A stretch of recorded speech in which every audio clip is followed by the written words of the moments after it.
Olá, sejam todos bem-vindos e bem-vindas, né, à disciplina de Estrutura e Funcionamento da Educação Básica, do curso de Licenciatura em Computação do IF Sertão PE. Eu sou a professora Daniele Martins e estou aqui com vocês nessa aventura, né, sobre a educação brasileira, de antigamente até os dias atuais. Então, na aula de hoje, nós vamos estudar sobre o período republicano, né? Vocês já devem ter assistido os outros dois vídeos que eu passei, que eles vão trazer aí um recorte da educação brasileira desde a chegada dos portugueses aqui dentro do nosso país, né, do Brasil, até esses dias de hoje. Então, a gente vai conversar, fazer esse corte hoje nessa nossa aula a partir desse período republicano.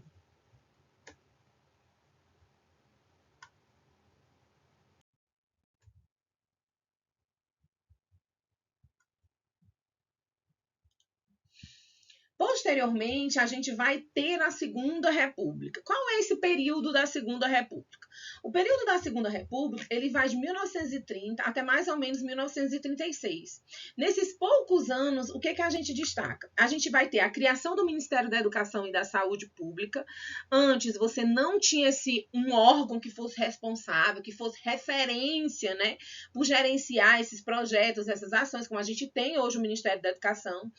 Então, a primeira vez que cria, ele é criado vinculado entre a educação e saúde. Depois, em 1931, a gente vai ter uma organização aí do ensino secundário e das universidades, que é o que é conhecido como Reforma Francisco Campos. Em 1932, a gente vai ter o Manifesto dos Pioneiros, tá? O Manifesto dos Pioneiros, gente, ele é muito importante para a época, porque foi um manifesto criado por profissionais da área da educação, onde queria discutir sobre a importância de você ter no Brasil uma educação pública, uma educação gratuita, uma educação que fosse laica. O que é ser laico? É ser uma educação que é desvinculada da religião. Ou seja, a gente estava ali em 1930, 1933 mais ou menos, e a gente ainda estava vinculando a educação à religião. Se ainda hoje a gente tem essa preocupação, né, as escolas que são ditas umas católicas, outras protestantes, muitos outros tipos de escola, a gente passa ali ter essa preocupação, tá, com uma educação que não fizesse com que quisesse catequizar, digamos assim, os nossos alunos. Então, por isso é importante pensar na escola laica, uma escola que não obrigue ninguém a ser de determinada religião, até porque o Brasil é imenso, né? E aí, em 1934, a gente vai ter uma nova Constituição que, pela primeira vez, vai falar que a educação é um direito de todos, devendo ser ministrada pela família e pelos poderes públicos. Então, ali, naquele momento, após o Manifesto dos Pioneiros, a gente passa a ter uma Constituição que vai trazer essa informação e que isso é muito válido e que ainda é uma luta nossa até hoje. Depois da Segunda República, a gente vai ter o quê? Vamos ter o Estado Novo. Esse período, ele vai de 1937 até 1945. É um período onde a gente vai ter a publicação de uma nova Constituição, que vai descrever o ensino pré-vocacional atrelado à profissionalização, onde também vai destacar aí os trabalhos manuais, as escolas normais e secundárias. Gente, essa ideia de trabalhos manuais, eu não sei se vocês sabem, mas antigamente nas escolas, a gente tinha uma percepção, né, de que as mulheres tinham que ser preparadas para fazer os trabalhos do lar.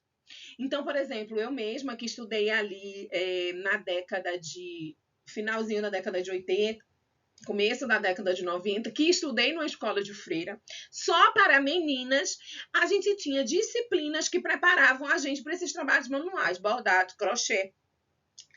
No ano que eu estudei não tinha mais culinária, mas até alguns anos antes ainda tinha as disciplinas de culinária para ensinar a gente a cozinhar. Então é muito importante vocês saberem, tá?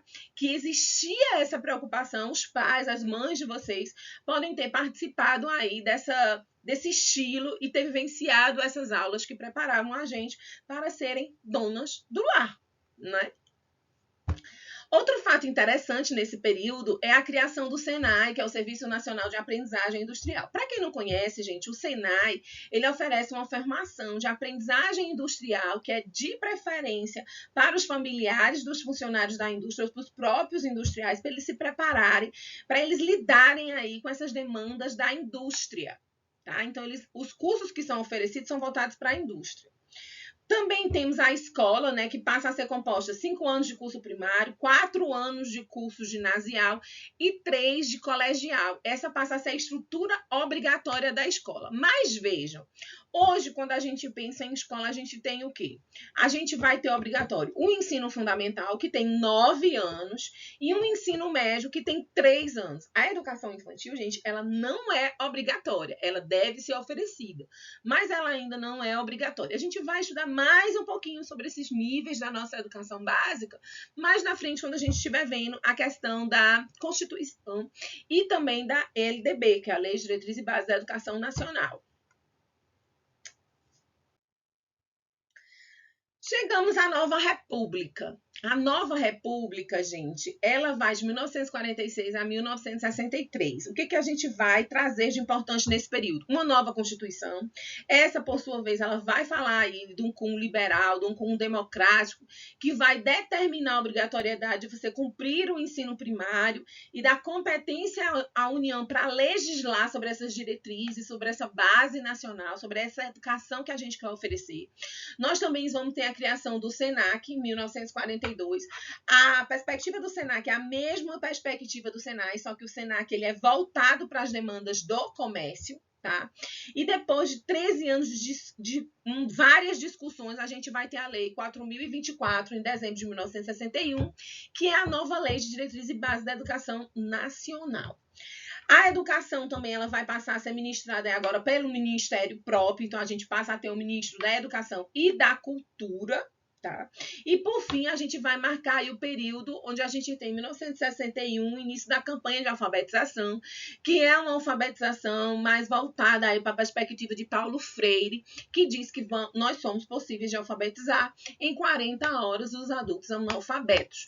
Para quem não conhece a perspectiva da educação de Paulo Freire, ela é uma educação que foi pensada e preparada para adultos, onde a gente se utiliza aí das leituras de mundo que esse adulto tem para poder ensinar. O que é dizer que a gente se utiliza de uma leitura de mundo? Gente, é você pegar, por exemplo, se eu disser Coca-Cola, vocês logo têm assim em mente como é a palavra escrita Coca-Cola, né? Ou o símbolo da Coca-Cola, não tem?